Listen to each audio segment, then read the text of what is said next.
اللہ وبرکاتہ۔ بسم اللہ الرحمن الرحیم۔ عن نبی ہریرہ رضی اللہ تعالی عنہ قال قال رسول اللہ صلی اللہ علیہ وسلم الساعی علی الارملۃ والمسکین کالمجاہد فی سبیل اللہ واحسبہ قال وکالقائم لا یفطر وکالصائم لا یفطر، رواہ مسلم۔ محترم حضرات،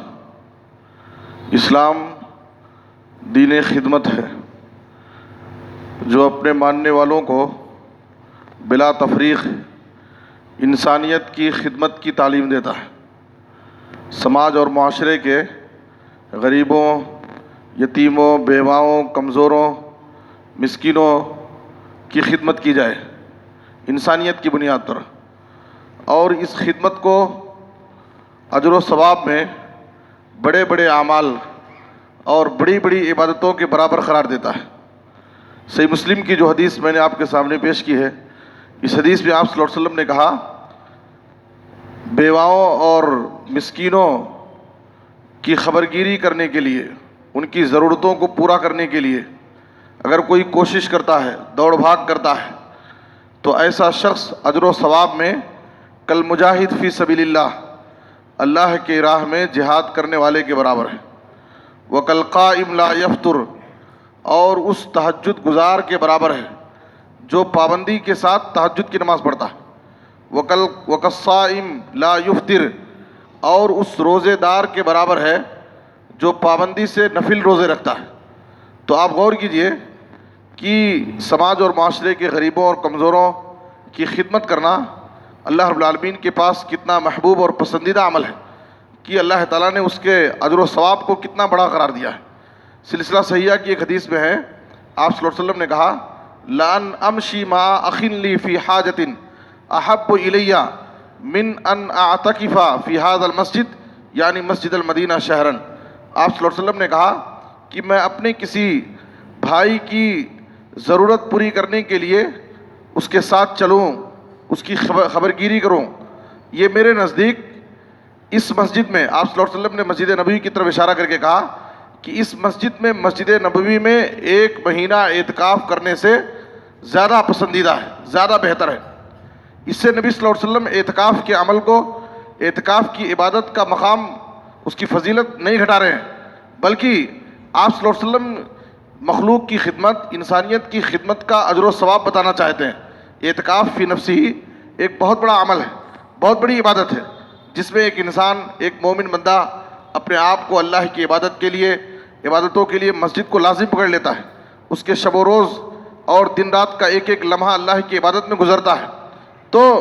ایک مبارک عمل ہے، وہ بھی کسی عام مسجد میں نہیں بلکہ مسجد نبوی میں۔ لیکن نبی صلی اللہ علیہ وسلم فرما رہے ہیں کہ مسجد نبوی میں میں ایک مہینہ اعتکاف میں بیٹھوں، اس سے بہتر ہے کہ اپنے کسی مسلمان بھائی کی خبرگیری کے لیے، اس کی ضرورت پوری کرنے کے لیے اس کے ساتھ میں چلوں،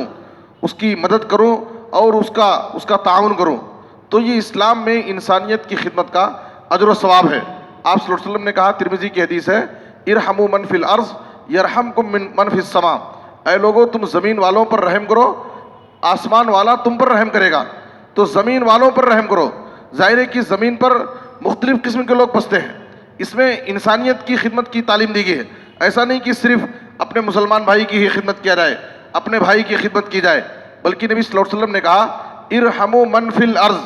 زمین والوں پر تم رحم کرو، آسمان والا تم پر رحم کرے گا۔ یہ نبی صلی اللہ علیہ وسلم کی تعلیمات ہیں انسانیت کی خدمت کے مناسبت سے۔ آپ صحابہ کرام کی زندگیوں میں اگر دیکھیں گے، صحابہ کرام میں جہاں بہت ساری خوبیاں تھیں، وہیں وہ انسانیت کے حق میں بہت ہمدرد اور بہت خیر خواہ تھے۔ انسانیت کی خدمت کا جذبہ صحابہ کرام میں بہت زیادہ پایا جاتا تھا۔ صحیح مسلم کی حدیث میں ہے، ایک مرتبہ ظہر کی نماز کے وقت کے قریب، ظہر کی نماز کے قریب آپ صلی اللہ علیہ وسلم کے پاس کچھ لوگ آئے، اور ان لوگوں کی حالت یہ تھی کہ ننگے پیر تھے، اور ان کے جسم پر پورے کپڑے بھی نہیں تھے، پھٹے پرانے بوسیدہ کپڑے پہنے ہوئے تھے، اور اپنی تلواروں کو اپنی گردن میں لٹکائے ہوئے تھے۔ آپ صلی اللہ علیہ وسلم ان کے ظاہری حالت سے، ان کے چہروں کو دیکھ کر کے، یہ ان کی فقر و محتاجگی ظاہر ہو رہی تھی۔ نبی صلی اللہ علیہ وسلم ان کی فقر و محتاجگی کو دیکھ کر کے آپ صلی اللہ علیہ وسلم کے چہرے کا رنگ بدل گیا، آپ تکلیف زدہ ہو گئے۔ اس کے بعد آپ صلی اللہ علیہ وسلم ظہر کی نماز کا انتظار کر رہے تھے. جیسے ہی ظہر کی نماز کا وقت ہوا آپ صلی اللہ علیہ وسلم نماز پڑھے. نماز سے فارغ ہونے کے بعد آپ صلی اللہ علیہ وسلم نے صحابہ کرام کے سامنے ایک خطاب کیا. صحابہ کرام کو صدقہ اور خیرات کی ترغیب دلائی. سورہ نساء کی پہلی آیت پڑھی, اس کے بعد سورہ حشر کی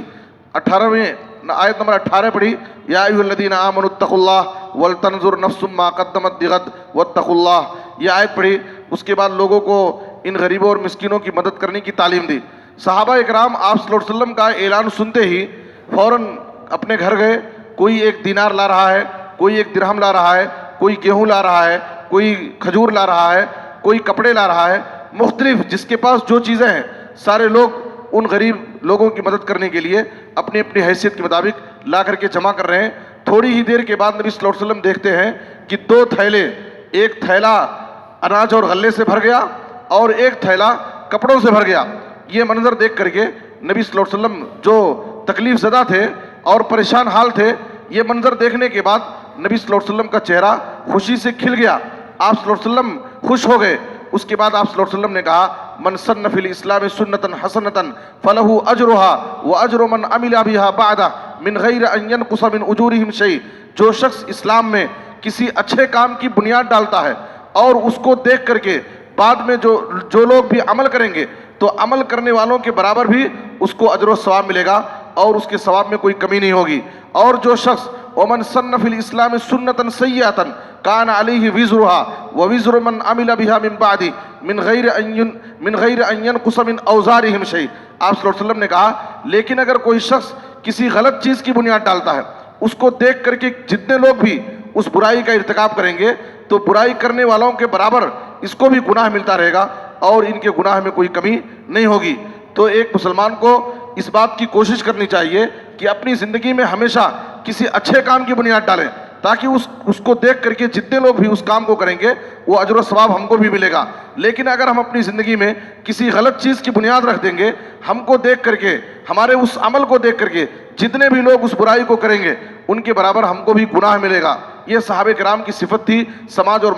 معاشرے کے غریبوں اور مسکینوں کی مدد کرنے کی. صحیح مسلم میں ہے, صحیح بخاری کی حدیث میں ہے, ایک مرتبہ عمر رضی اللہ عنہ ایک بازار میں گئے. وہاں پر ایک خاتون آئی عمر رضی اللہ عنہ کے پاس. اس نے کہا کہ اے امیر المومنین, میرے شوہر کا انتقال ہو گیا ہے, میں اس وقت بیوہ ہوں اور میرے شوہر نے اپنے پیچھے چھوٹے چھوٹے بچے چھوڑے ہیں اور ان کے پاس نہ زمین ہے, نہ جائیداد ہے, نہ جانور ہے, کچھ بھی نہیں ہے. وَخَشِيتُ أَن تَأْكُلَهُمْ الذَّئْبُ, مجھے اندیشہ ہے کہ میرے بچے کھانے کی وجہ سے, بھوک کی وجہ سے کہیں مر نہ جائیں, کہیں ہلاک نہ ہو جائیں. اس کے بعد اس خاتون نے اپنا تعارف کراتے ہوئے کہا کہ میں خفاف بن ایما غفاری کی میں بیٹی ہوں اور میرے والد غزوہ احد میں شریک تھے. یہ بات سنتے ہی عمر رضی اللہ عنہ ٹھہر گئے اور کہا کہ تمہارا مجھ سے قریبی تعلق ہے. سیدھے اپنے گھر گئے اور ان کے گھر میں ایک قوی صحت مند اونٹ بندھا ہوا تھا. اس اونٹ پر 2 تھیلے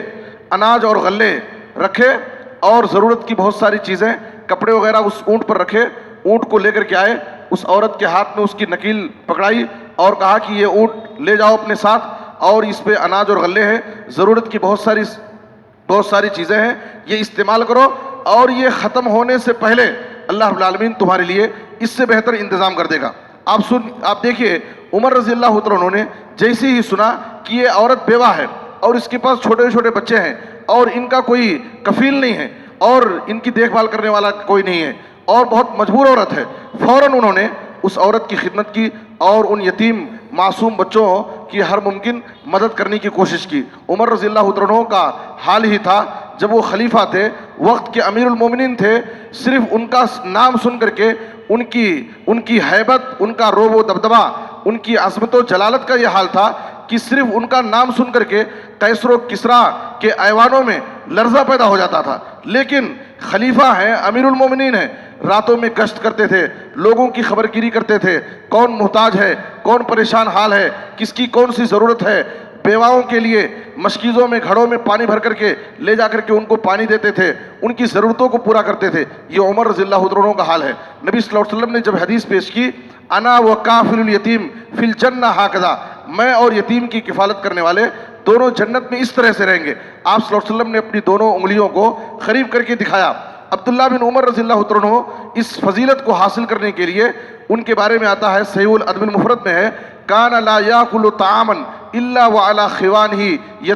خوانہ یتیم۔ عبداللہ بن عمر اس کے بعد سے ان کا حال یہ تھا کہ جب بھی کھانا کھانے کے لیے دسترخوان پر بیٹھتے تو کوشش اس بات کی کرتے کہ اپنے ساتھ اپنے دسترخوان پر کسی یتیم کو بٹھا کر کے کھانا کھلائیں، اور ہمیشہ یتیم کے ساتھ ہی وہ کھانا کھاتے تھے۔ یہ عبداللہ بن عمر رضی اللہ عنہ کا حال تھا۔ ابو لبابہ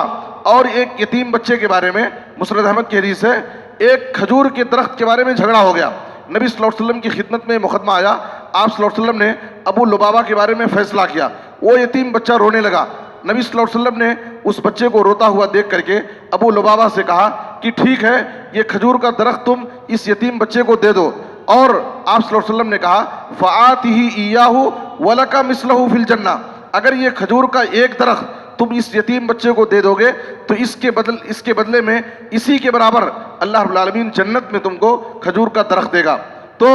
ابو دحداح رضی اللہ عنہ جیسی ہی بشارت سنے تو انہوں نے کہا اللہ کے رسول، اگر یہ کھجور کا درخت ایک درخت میں خرید کر کے اور اس یتیم بچے کو دے دوں تو کیا میرے لیے بھی یہ بشارت ہے؟ تو نبی صلی اللہ علیہ وسلم نے کہا کہ ہاں تمہارے لیے بھی یہ بشارت ہے۔ تو انہوں نے اپنا